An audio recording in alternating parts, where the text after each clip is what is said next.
Assalamualaikum warahmatullahi wabarakatuh. Alhamdulillah. Wassalatu wassalamu ala asyrofil anbiya wal mursalin wa ala alihi wasallam.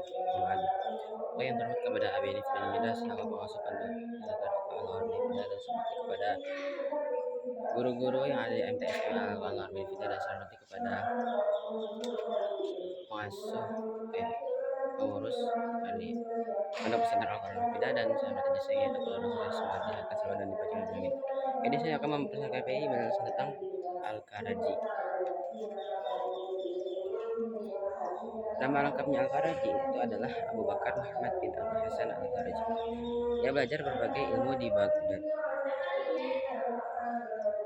Di kota Baghdad inilah ia menduduki posisi yang penting di bagian administrasi pemerintah.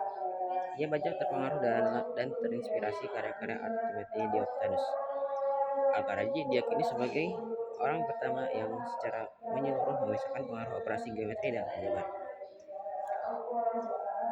serta memberikan aturan-aturan untuk perkalian dari dua suku darinya. Ia juga berhasil menemukan teorema binomal untuk pangkat bilangan bulat. Selanjutnya, untuk memajukan matematika, ia menemukan sekolah aljabar. Al-Karaji dianggap sebagai ahli matematika karena ia adalah orang pertama yang membebaskan aljabar dari operasi geometris yang merupakan produk aritmetika Yunani dan menggantinya dengan jenis operasi yang merupakan inti dari aljabar pada saat itu. Karya-karya fenomenalnya itu adalah Al-Fabri, Al-Kufi, dan Al-Badi. Dalam ketiga karya tersebut, Al-Karaji berupa ekstra keras untuk membebaskan aljabar dari perwalian geometri. Ia juga menulis kitab bertajuk Al-Kafi Al-Hisab. Dalam buku ini, Al-Karaji menerangkan seluk-beluk perhitungan.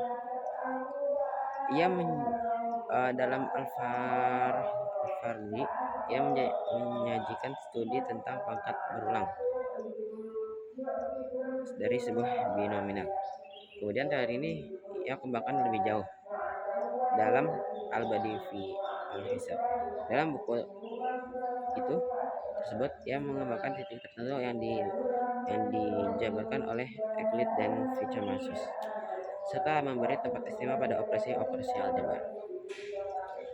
Ia juga menyuguhkan penyelesaian terhadap sistem persamaan X tambah 5 dan X pangkat 2 min 5, seperti yang dilakukan oleh Leonardo dalam karyanya.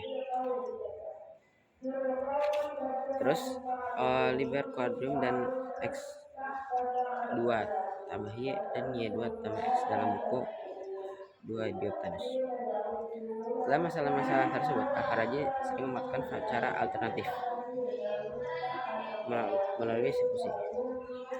Al-Kafi Al-Hisab membuat tentang penggunaan fungsi-fungsi semacam aritmetika, aljabar, dan geometri.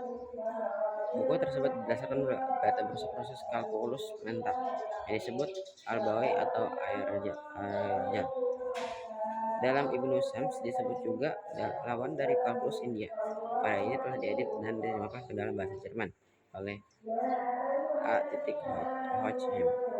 Sejarawan sains modern memandang Al-Karaji sebagai ahli matematika berkaliber tinggi. Karyanya yang kekal pada bidang matematika dan masih diakui hingga hari ini, yakni mengenai conic table coefficients binomial. Ya, reaksinya yang tinggi dalam bidang matematika dan mesin membuatnya banyak menghasilkan karya monumental. Karl Brockman dalam karyanya para pendekar matematika dari Yunani hingga Persia.